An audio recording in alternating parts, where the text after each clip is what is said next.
Hello folks, this is Carl's, your friendly neighborhood violin teacher. Today we're going to learn how to tune a violin. You might be asking yourself, well, why do I need to? Well, violins are tuned in a way to sort of make the most number of notes available before you have to move your hand. So for here, you kind of want to make sure you have all these notes available before you actually have to move your hand somewhere else. And in fact, the way the violin is tuned, it actually gives you about 29 notes before you have to move your hand. You can compare this with a ukulele. Obviously, this is not a ukulele. This is just a viola that's disguised. It's sort of tuned, kind of tuned like a baritone ukulele. And this kind of tuning is really great for playing chords because that's what you use a ukulele for. But you don't get nearly as many notes before you have to shift your hand. In fact, you get like 20, 22 notes with this setup compared with almost 30, just about 30 with the ordinary violin setup. And of course that's okay because again, ukulele does one kind of musical job, violins do another kind of musical job.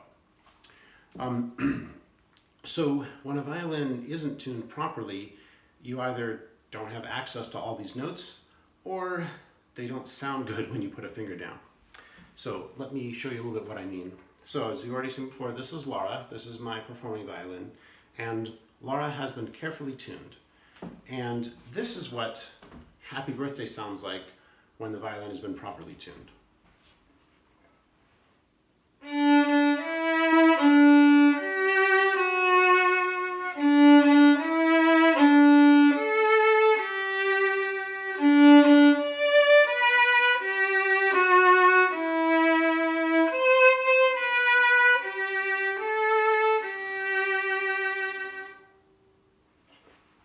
So this, by contrast,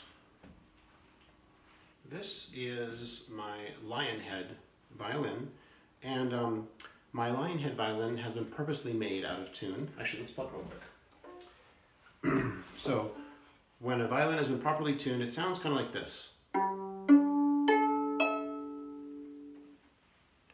So that's what an in-tune violin sounds like.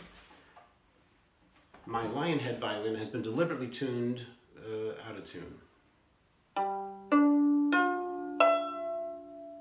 So it sounds a little different.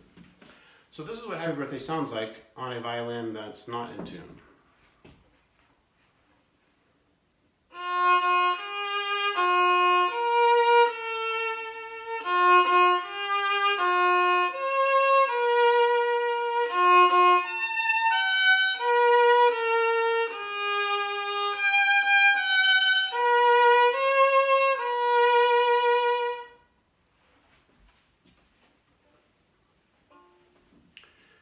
So notice that I didn't do anything different that time with my fingers or with my bow. It sounds kind of bad because the violin's out of tune. So in other words, why should we tune our violin? Well, because it helps the violin sound the best and gives us all the notes we need. So how often should we do it? Well, violins are made, as you can tell, right?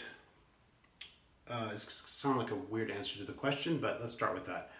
Why or how often? How often do I need to tune my violin? Well, violins are made mostly, as you can tell, of wood with some glue and metal. There's other stuff like a shoulder rest, but that doesn't really count. That's not really part of the violin. So wood, glue, and metal will expand or shrink depending on the temperature and the humidity. So we all know what temperature is, right? You know, how hot or how cold is it? Humidity is a measure of how much water is in the air, which is kind of a weird thing to bring up in violin class. But in Albuquerque here, water doesn't like to stick around. It's very, very hot, so water doesn't stick around in the air. But you might notice when you go to the beach, you can smell salt water, you can smell kind of the water in the air. There's a lot more water literally just absorbed into the air, and that's called humidity. And those two elements, or factors I should say, temperature and humidity, affect how the violin will respond. So wood, glue, and metal sort of act, you can think of almost like a marshmallow, like when you stick a marshmallow in the microwave, it gets bigger. In other words, when you heat up a marshmallow, it gets bigger, and when you cool it down, it gets smaller. Or a sponge. If you get a sponge wet, it gets bigger, and if you dry a sponge out, it gets smaller. So wood, glue, and not wood glue, wood, glue, and metal, again, they shrink when the humidity goes down, when there's less water in the air, and they shrink when it cools down. And when it's hotter, they expand, or when there's more water in the air, they expand. Now, I know this sounds kind of really odd. Why would I be mentioning that? Well, because it's the change in size of the wood, the glue, the strings, that causes the metal, that causes the strings to lengthen or contract.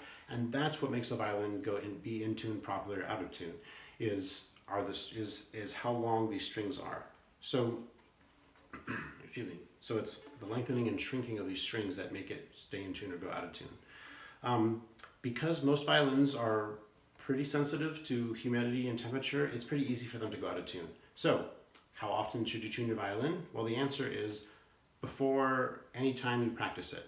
So, should be every day. Or perhaps maybe you bump your case, and I've heard that happen too, where you bump your case and your violin goes out of tune.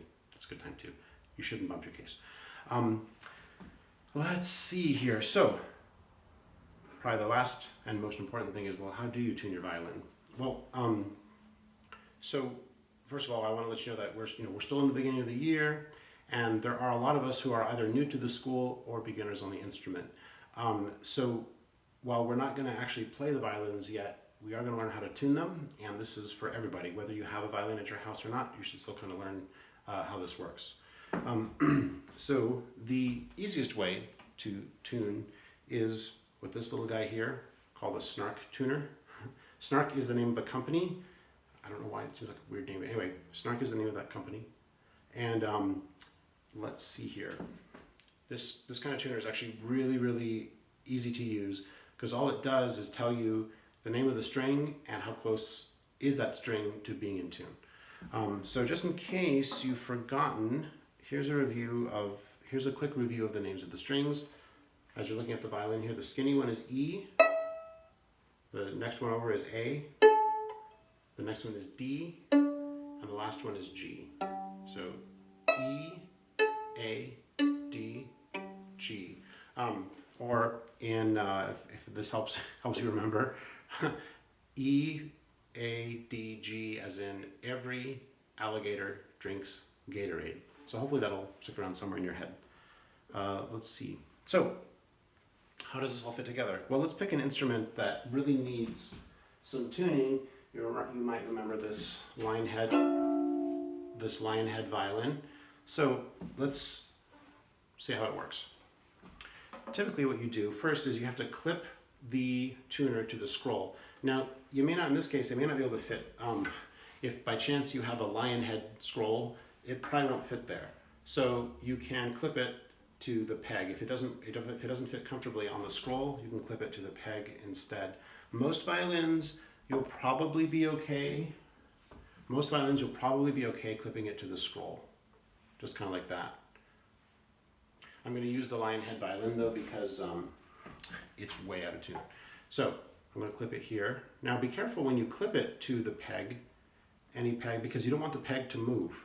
That'll make your tuning job way more complicated. So what's kind of neat about this thing too is that, so very gently hold the peg box and the clamp of the tuner, and you want to adjust this thing so you can see it pretty easily. It can adjust actually pretty well. So if it doesn't quite move in such a way that you can see it, then kind of mess with it possibly a lot until you can kind of see it. So now there's the screen, and it's pretty easy. Once it's clipped to a peg or to the scroll, just push the power button. Boom. And you notice here that there's just this little needle, this sort of electronic needle. And the nice thing is that you don't have to do anything else as far as moving it around. It'll just stay there. And notice that it doesn't matter what string I pluck, you can see it's lighting up. Oops.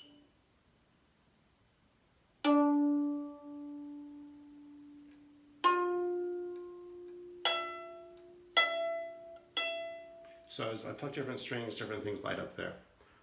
So that's pretty much all you need to know as far as how it works.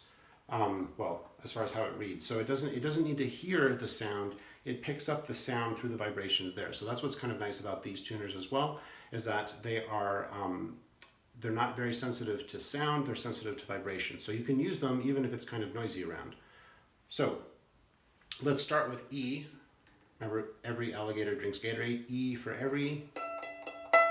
So I'm plucking it there. I might need to adjust it a little bit. Or if I should put this all entirely on the other side. It seems to be giving me some trouble. Oh, that's way better. Okay, good. Here we go. So to tune it, to actually tune the violin, you pluck the string, and down here are the actual tuners, these thumb screws here. To raise the pitch, you have to treat it like a screw. You tighten it up, and to lower the pitch, you loosen the screw. So it kind of makes sense. To tighten the pitch, you tighten the screw. To loosen the pitch, you loosen the screw. Now you'll know which way. Look here. Once it gets, I'm actually colorblind. I don't know if this is yellow or green. I'm going to assume it's green. Once it gets that bright green color, it means you're too high. So if you're too high, you have to loosen the string. So I just loosen down there. And notice now the needle is right in the middle. So now we go into the next string. And of course that's way too low, so this is one of those weird circumstances, which we'll talk about later.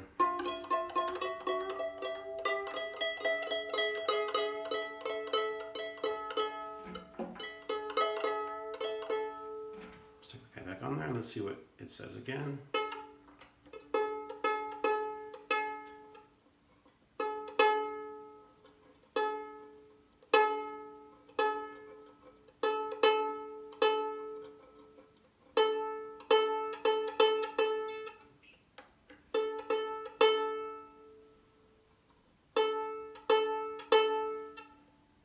This goes a little too low.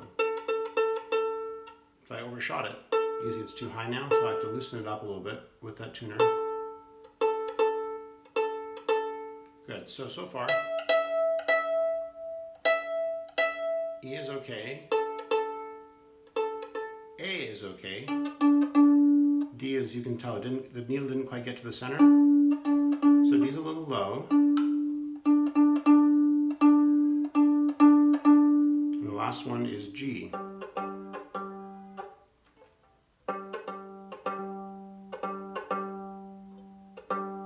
So hopefully if I've done my job, everything should have stayed. Good, E.